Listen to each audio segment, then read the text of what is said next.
ప్రభుత్వం ఈరోజు ఏం చేస్తున్నారంటే ఒక వర్గాన్ని ఒక జాతిని తరిమి తరిమి తరిమి తరిమి తరిమి తరిమి కొడుతుంటే మాకు వినబల్లా మాకు కనబల్లా మేము మూగవాళ్ళం మేము చెవిటి వాళ్ళం అన్నట్టుగా ప్రభుత్వం నోరు మూసుకొని వాళ్ళ పనులు చేసుకుంటూ పోతున్నారు. ఇంతకీ ఆ తరమబడుతున్నా కొట్టబడుతున్నా దాడులకు గురవుతున్నటువంటి వర్గమేదా అంటే ప్రపంచంలో ఉన్నందరికీ తెలుసు. ఎందుకంటే ఈరోజు సోషల్ మీడియా అందుబాటులోకి వచ్చాక అన్ని అందులో వస్తున్నాయి. ఏదా వర్గం? క్రైస్తవులు. క్రైస్తవుల్ని ఈరోజు అనవసరంగా దాడులు చేసి కొడుతున్నారు. చూస్తున్నారు కదా, రోజుకొక దాడి జరుగుతుంది.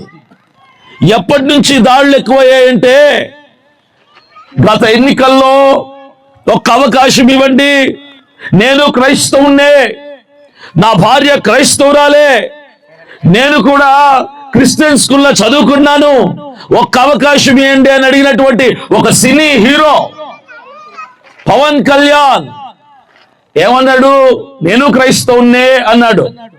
ఎన్నికలైపోయాయి, నమ్మిన మనమంతా ఓట్లేసాం, గెలిచాడు, పిఠాపురం నియోజకవర్గంలో ఎమ్మెల్యే అయ్యాడు, అక్కడి నుంచి ఉప ముఖ్యమంత్రి అయ్యాడు, తర్వాత రంగు మార్చాడు, ఒంటి మీదకి కాషాయపు వస్త్రాలు వచ్చాయి, వేసుకో తప్పు కాదు, అది నీ ఇష్టం నీ ఆచారం.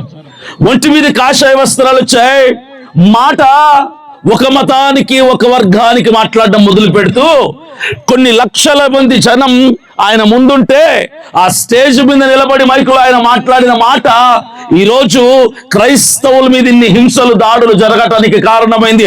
ఇంతకు ఆయన మాట్లాడిన మాట ఏంటో తెలుసా? ఏంటి?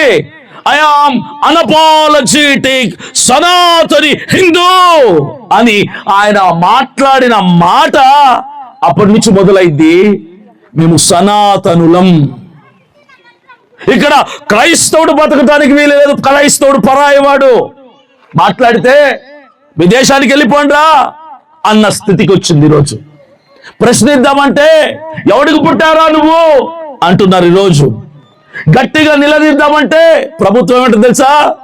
మీరు నోరు మూసుకోకపోతే నోటీసులు పంపిస్తాం, ఇంకా గట్టిగా మాట్లాడితే అరెస్ట్ చేసి జైల్లో కూర్చోబెడతాం అంటున్నారు.